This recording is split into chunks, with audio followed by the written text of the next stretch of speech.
Sendo, meus irmãos, quero deixar claro para os irmãos que eu vou dar aula aqui segundo a quantidade conforme a matéria que demos para a aula de ontem. Nós vamos ler na nossa matéria, trata-se de livros poéticos, usando o livrinho aqui, volume 8 da nossa coleção FAESP, e vai falar dos poéticos, sobre a síntese do Antigo Testamento.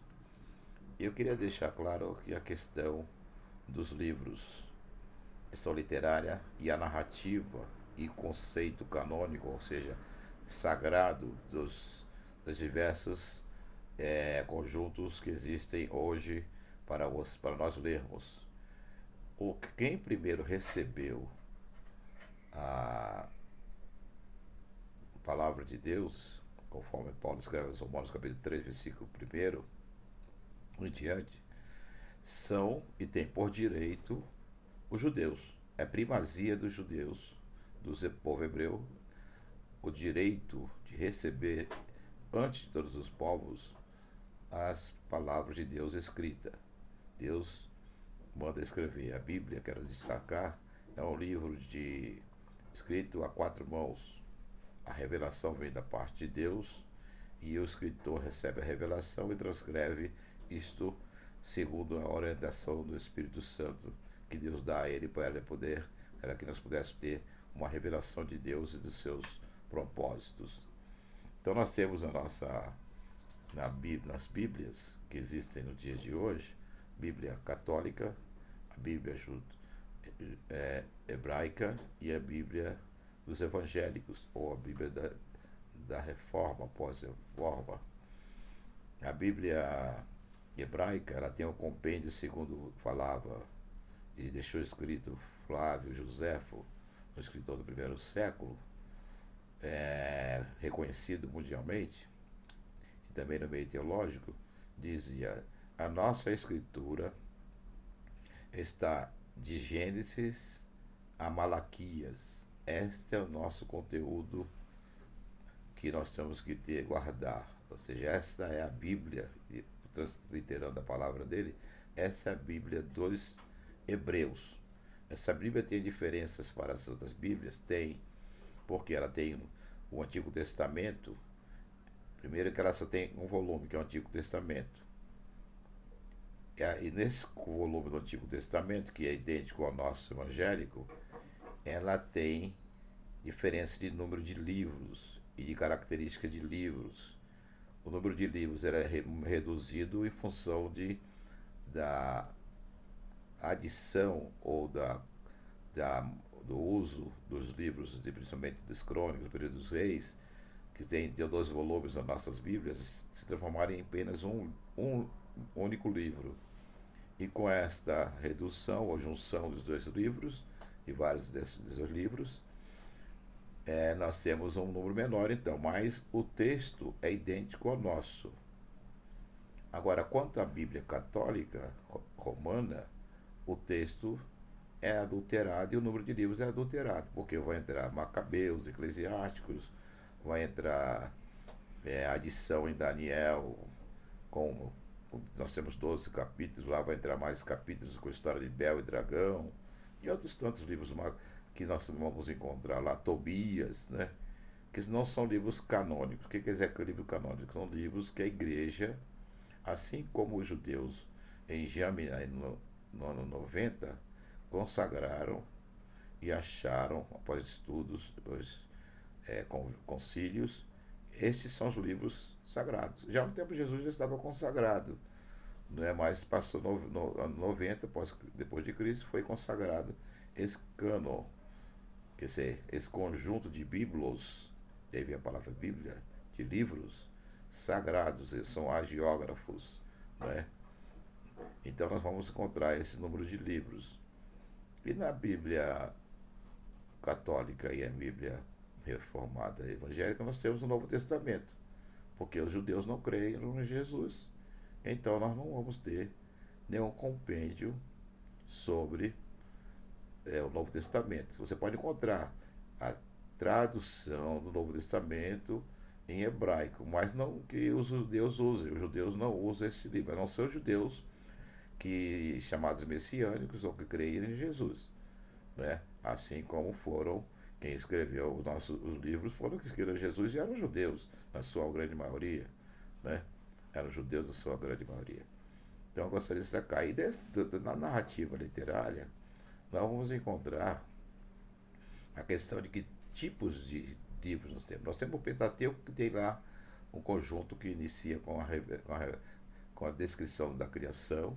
Depois vamos entrar no período da formação do povo judaico, que é biográfico ou histórico, como queiram, e as leis. Então esse é o Pentateuco.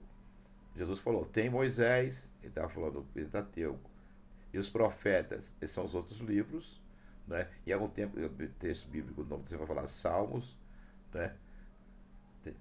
Porque nós vamos encontrar o uso de salmos também na igreja primitiva e também próprio que você falou, que era a palavra, porque que ele diz, as escrituras falam de mim. Quem são as escrituras? O que é essas escrituras?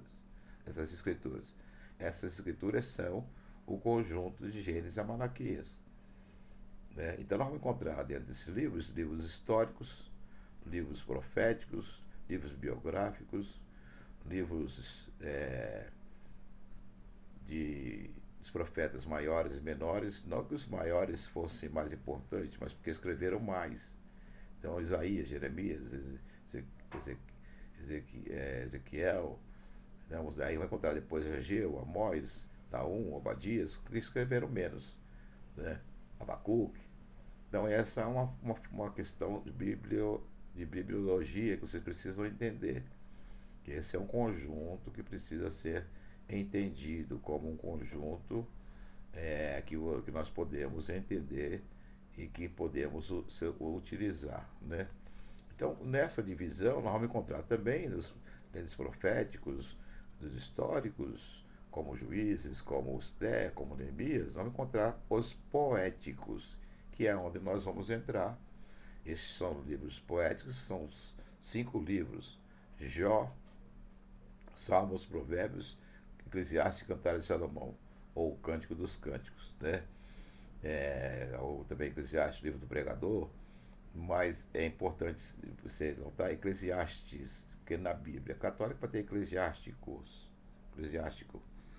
Então é esses chamados hagiógrafos, ou seja, escritos sagrados. Ragi, da raiz ragi, é santo, separado, né? E grafos é grafia, escrever, né?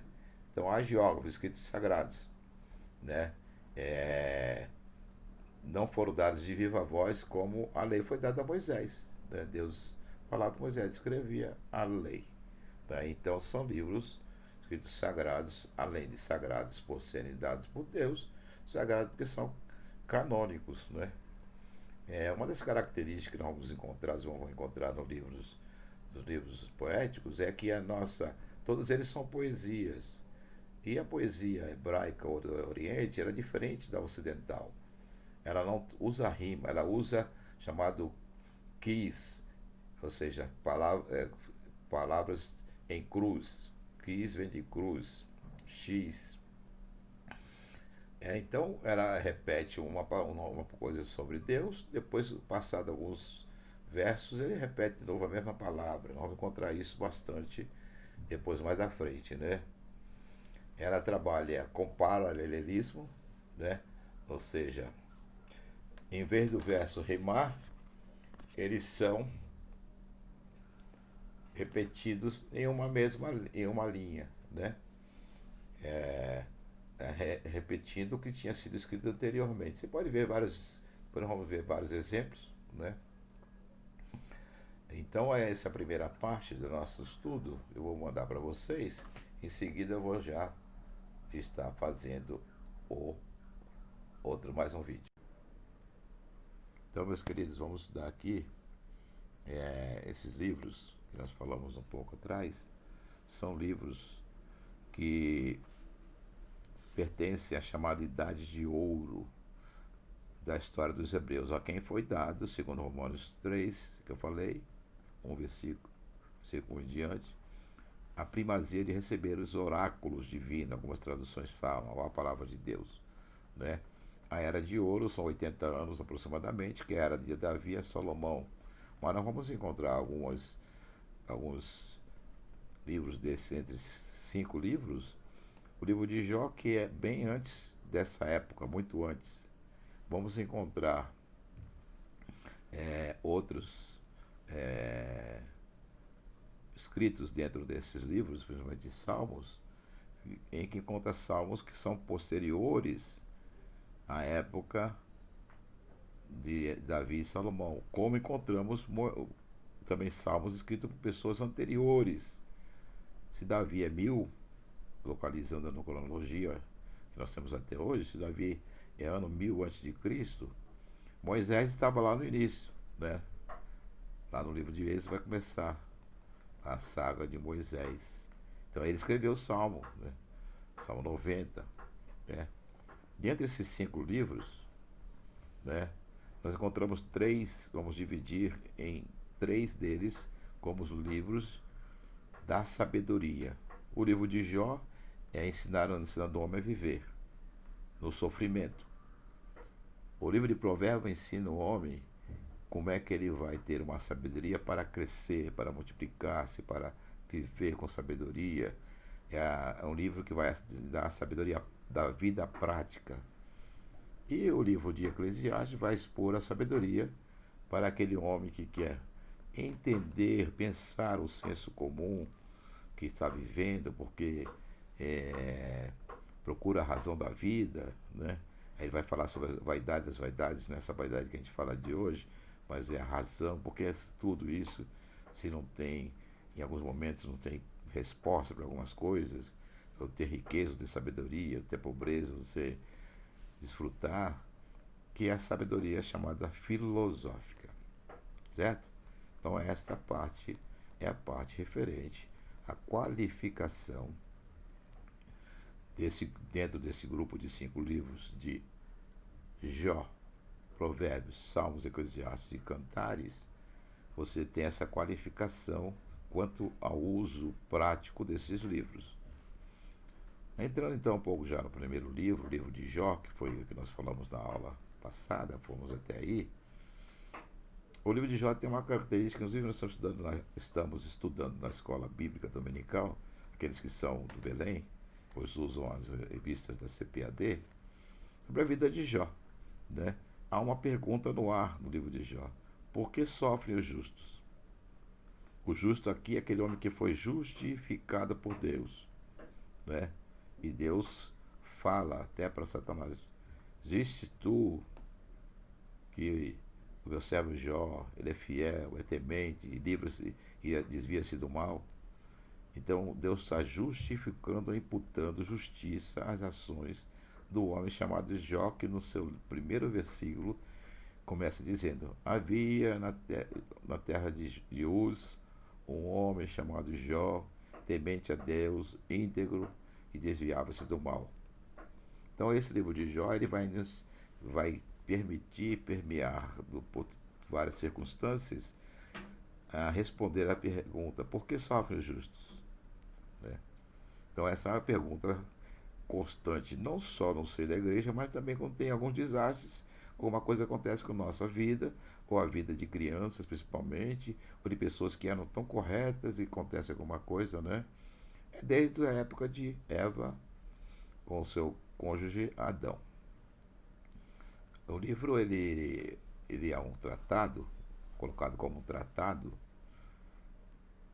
Ele não é um tratado exaustivo, ele não entra em minúcias, né, sobre alguns detalhes, mas ele aponta o que é preciso apontar. A revelação de Deus é assim, né? Então, em resumo, o livro de Jó é um drama poético, é uma poesia, né? Até mesmo para os homens, para a sociedade, tem valor. Ele tem um grande valor literário, filosófico, científico, né, profético e espiritual para nós, né? O valor filosófico científico vai encontrar algumas coisas que até hoje se procuram descobrir. O biemonte ou outro animal, ou sobre algumas regiões são citadas, algumas palavras que são ditas, né? E profeta espiritual porque vai acontecer uma questão espiritual no mundo espiritual das potestades, sejam elas divinas e sejam elas malignas, lideradas por Satanás, que entram em ação e há uma concorrência, vamos dizer assim, para desestabilizar por parte das potestades do mal, através de Satanás, do seu líder, a vida de Jó, até chegar a ponto de falar para Deus, mas pele por pele, o homem faz qualquer coisa. Ele vai blasfemar. E Deus fala, vai lá, pode ferir, já é no capítulo 2, mas não toca na sua vida. Então, a permissão de Deus, né? Como no capítulo 1, teve a permissão para começar destruindo as suas riquezas através de vidas de animais, camelos, jumentos, né? E outras séries de animais que ele possuía. Depois vai destruir a família, matando os seus filhos num dia só. E mesmo assim, Jó não blasfemou. Então, Satanás vai fazer outra audaciosa colocação. Que aí Deus fala, pô, pode tocar na vida dele, mas não toca. Toca na carne, mas não toca na vida. A vida você não tem direito de tirar, né? Então, os grandes teólogos do passado exaltaram sempre esse livro sobre a questão do relacionamento do homem com o autor da criação, o homem com Deus, né? Então, aqui diz o escritor, vocês vão ter o livro depois, suas verdades têm abençoado multidão de pessoas através de séculos, especialmente os que sofrem. Isso que, em primeiro lugar, trata-se, vou abrir aqui, de palavra de Deus. E depois, porque o assunto abordado é comum entre os homens, o sofrimento. Não há quem não sofra nesta terra.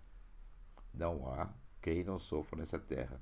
Sofre o pobre, sofre o rico, sofre o saudável, sofre o doente, sofre o forte, sofre o fraco, sofre o branco, sofre o negro, sofre o japonês, o asiático, sofre o ocidental.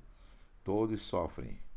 Sofre de alta autoridade, seja da presidência, passando pelos bancos da justiça, até aos presídios, do palácio ao casebre. Todos sofrem. É uma linguagem que é usada no livro de Jó, uma linguagem elevadíssima, né? E mostra o quê? Que na região que Jó morava havia um nível cultural muito alto, né? É citado ali tradição através dos amigos de Jó, sobre regras áureas para a justiça, ou seja, a justiça dos homens, a justiça de Deus, né? Então ele é um livro que a gente pode chamar de histórico dentro dos poéticos, né? A Bíblia vai citar que duraram 6 meses, no Jó, capítulo 7, versículo 3. Você abrir sua Bíblia, você vai achar lá. O nome Jó significa voltado para Deus. E é importante dizer que Jó foi uma pessoa real. Assim como foi Noé e Daniel. É citação do texto bíblico em Ezequiel, em Tiago, que vai dizer que se Noé e Jó estivesse ali, nem ele se salvaria, né? Então, por algumas coisas, né? Ele está inclusive incluído entre os justos e pacientes. Não é uma pessoa imaginária, é um homem real, né? As escrituras, elas têm, nós temos que mantê-la como inerrante, infalível, em nossa regra de fé. Então, todos os argumentos contrários são inválidos. Basta você ler Mateus 24, 35. Vou parar aqui porque tem uma transformo na aula. E você possa fazer bom uso deste vídeo, para a glória de Deus. Deus abençoe a cada um de vocês. Amém. Paz do Senhor. Até a próxima aula. Tem aula disponível, presencial. Quem puder ir, pode ir na quarta. Então, nós estaremos lá à disposição dos irmãos. Deus abençoe a todos.